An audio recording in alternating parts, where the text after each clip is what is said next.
Okay जी, we can make a difference. तो हम एक डिफरेंस बना सकते हैं, कुछ अंतर ला सकते हैं। क्या अंतर ला सकते हैं? कुछ बदलाव ला सकते हैं। Even a small action performed with sincerity can make a difference.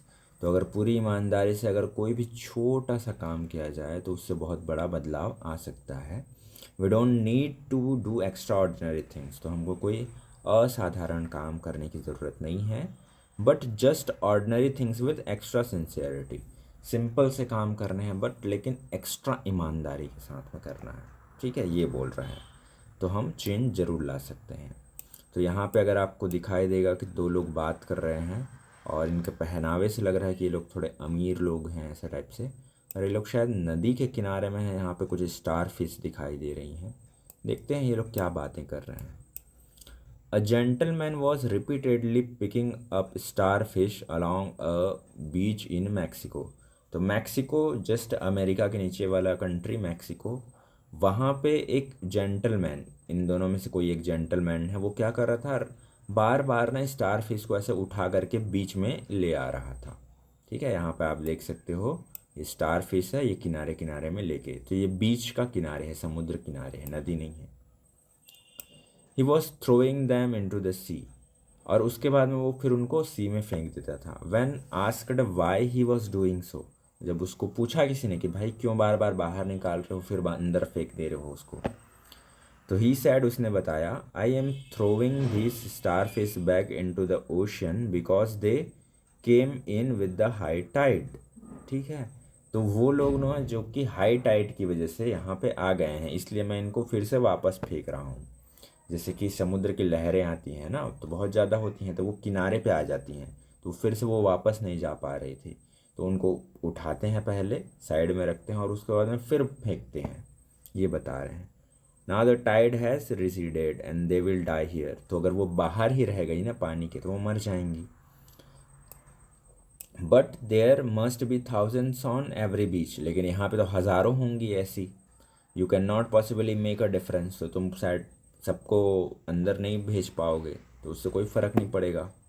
Asked the other man. तो दूसरा आदमी उनसे यही पूछ रहा था। The man smiled. तो उस व्यक्ति ने स्माइल किया। Lifted yet another star fish. तो उसने स्माइल किया और एक जो वहाँ पे स्टार फिश रखा था उसको उठाया हाथ में। And he threw it back into the sea. और उसको समुद्र में फेंक दिया और कहा, made a difference to that one. लेकिन इसको तो मैंने फेंक के एक डिफरेंस क्रिएट कर दिया ना, ये उसने बोला। The story shows that it is not the big things only that really counts in life. तो ये कहानी बताती है कि जीवन में जो कुछ बड़ी बड़ी चीज़ें होती हैं वही मैटर नहीं करती, छोटी छोटी चीज़ें वो भी मैटर करती हैं। ठीक है। In fact, all great people build their character by doing small, day by day good action। तो जितने भी महान लोगों को आप देखोगे ना, तो उन्होंने हर दिन छोटा छोटा छोटा छोटा काम किया है, छोटे छोटे अच्छे काम किए हैं। इस तरह से उनका चरित्र अच्छा बना है। ठीक है, एकदम से कोई कुछ नहीं बनता। तो ये सीख है। Gandhi ji once was standing in the open compartment door of a speeding train. तो एक बार वो ट्रेन में सफ़र कर रहे थे जिसमें दरवाजे के पास में वो खड़े थे। यहाँ पे आप पिक्चर देख सकते हो, ये गांधी जी यहाँ पे खड़े हैं, ये ट्रेन चल रही है ना। तो क्या होता है, he was lost in his thoughts when one of his chappals slipped from his foot and fell down. तो एक बार गांधी जी जैसे ट्रेन में सफ़र कर रहे हैं तो उन अचानक कुछ सोच रहे होते हैं वो, तो अचानक उनके एक पैर से ना एक चप्पल जो है गिर जाता है। ठीक है। The moment he realize it was gone. तो जित तक वो संभाल पाते वो जा चुका था, गिर चुका था। He dropped the other ones too. तो उन्होंने दूसरा चप्पल भी गिरा दिया। यहाँ पे पिक्चर में आप देख सकते हो ये चप्पल गिर गया। ठीक है, तो उन्होंने क्या किया, दूसरा चप्पल जो एक बच गया था उसको भी उतारा और उसको भी नीचे कर दिया। On being asked why he did so, he replied. तो जब उनको पूछा गया ऐसा, यहाँ पे एक और आदमी दिख रहा है कि भाई एक बचा था उसको भी क्यों फेंक दिया आपने, तो उन्होंने जवाब दिया, one chappal is of no use to me. तो एक चप्पल का मेरे लिए क्या इस्तेमाल। Nor to him who founds the drop down. और ना ही उसके लिए जो गिरने वाला जो एक चप्पल था, वो अगर किसी को मिलेगा भी तो एक ही चप्पल थोड़ी पहनेगा वो भी उसका किसी काम का नहीं, मेरे भी किसी काम का नहीं। So he might as well have the full pair. Okay. तो इसीलिए उन्होंने क्या किया, वो चप्पल गिरा दिया ताकि अगर किसी को मिले भी तो थोड़ा बहुत आगे पीछे करके उसको मिल जाएगा दूसरा जोड़ी भी, और कम से कम उसका तो यूज़ होगा उस चप्पल का। Okay, so this incident shows that nothing was too insignificant for Gandhi ji. तो कोई भी चीज़ जो होता था गांधी जी के लिए वो अमहत्वपूर्ण नहीं था, हर चीज़ महत्वपूर्ण होता था, है ना। तो आपके एक्शंस बताते हैं कि आप कैसे इंसान हो। ठीक है, तो छोटा सा अच्छा काम कीजिए, वही बहुत बड़ा डिफरेंस क्रिएट कर देता है। तो इस चैप्टर में बस इतना ही था। तो इसके क्वेश्चन आंसर्स देखते हैं। First question, what was the gentleman doing with the starfish at the shore why. तो समुद्र के किनारे में जो वो इंसान था स्टारफिश के साथ में क्या कर रहा था, ये पहला क्वेश्चन है। और दूसरा क्वेश्चन इसी का है वाई, और ये क्यों कर रहा था। तो पहला आंसर है the gentleman was picking up starfish along the beach in the Mexico and throwing them back in to the sea. They had come out with the high tide, otherwise they would have died.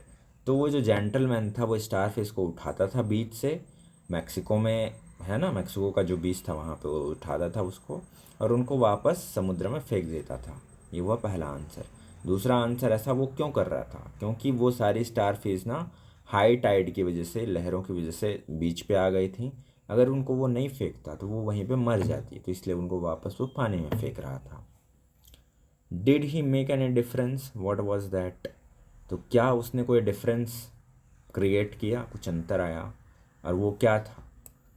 तो answer है he did make a difference to the one he had thrown back into the sea because it got a new lease of life. तो उसने definitely difference create किया। जो एक star fish उसने हाथ में उठा करके ऐसे स्माइल करके फेंका, तो कम से कम उस इस एक स्टार फिश को तो नई ज़िंदगी मिल गई ना। वो बीच पे पड़े पड़े मरेगा नहीं, अब पानी में जाके ज़िंदा रहेगा।